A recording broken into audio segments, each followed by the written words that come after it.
ایک اللہ والا مست ملنگ بابا کہیں جا رہا تھا۔ دوپہر کا وقت تھا، جاتے جاتے نیند کا غلبہ آنے لگا۔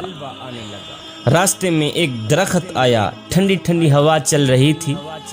بزرگ درخت کے نیچے کچھ دیر کے لیے سو گیا۔ جب سویا، آنکھ لگی، نیند آئی، خواب میں اسی درخت نے اس بزرگ سے مخاطب ہو کر کہا، بابا جی اگر آپ میرے جیسے بن جاتے تو کیا ہی بات ہوتی۔ اللہ، خواب کی دنیا میں جس درخت کے نیچے بابا جی سویا ہوا تھا، اسی درخت نے بابا جی سے مخاطب ہو کر کہا، بابا جی اگر آپ میرے جیسے بن جاتے تو کیا ہی کمال کی بات ہوتی۔ خواب کی دنیا میں اس بزرگ نے اس درخت کو کہا، اوے میں تیرے جیسا بن جاؤں، پہلے اپنی خوبی تو بتا کہ تیرے اندر خوبی ہی کیا ہے۔ درخت نے کہا، میرے اندر خوبی یہ ہے کہ کوئی مجھے پتھر مارے نا تو میں اسے پھل دیتا ہوں۔ میرے اندر خوبی یہ ہے کہ اگر کوئی مجھے پتھر مارے تو میں اسے پھل دیتا ہوں، اس لیے تو بھی میرے جیسا بن جا تاکہ تو بھی مخلوق خدا کو فائدہ دے سکے، نفع دے سکے۔ یہ سن کر بزرگ بڑا حیران ہوا۔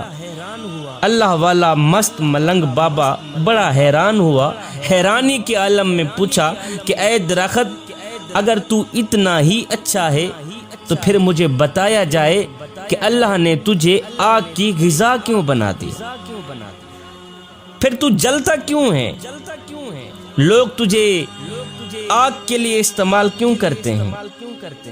تیرے اندر اگر اتنا ہی کمال ہے تو پھر مجھے بتا کہ اللہ نے تجھے آگ کی غذا کیوں بنا دیا۔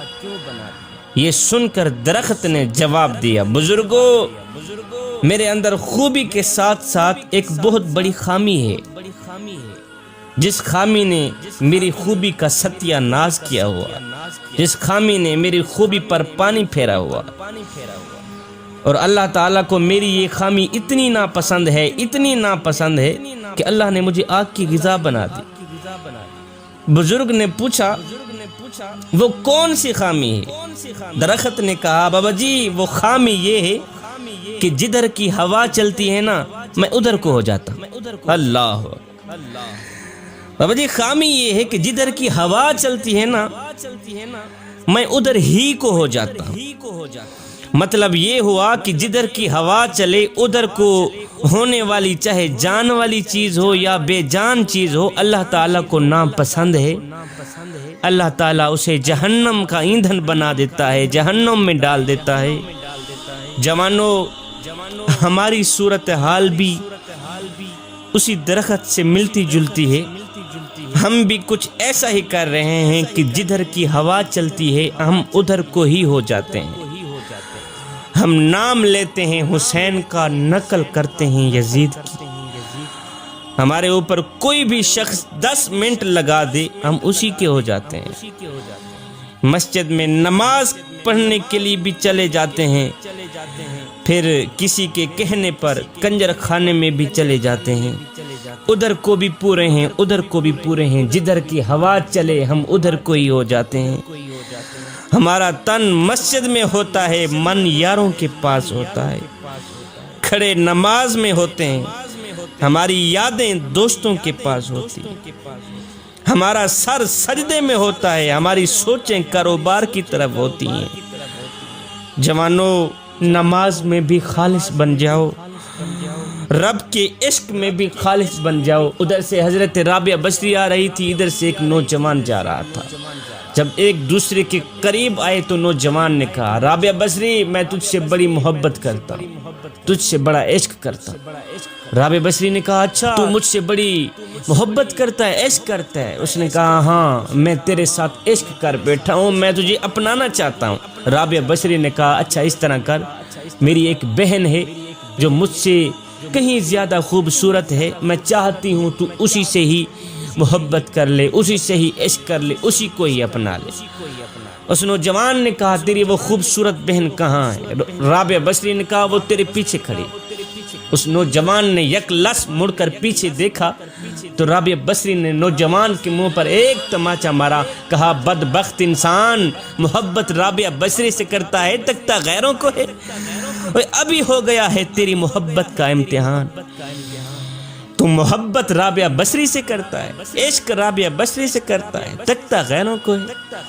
اس نوجوان نے اپنے سر میں خاک ڈالی، پیٹا، سر پیٹ کر کہا کہ میں نے دنیا میں سے کسی عورت کے ساتھ محبت کا دعویٰ کیا، جب مڑ کر پیچھے دیکھا تو میرے منہ پر ایک تماچا لگا۔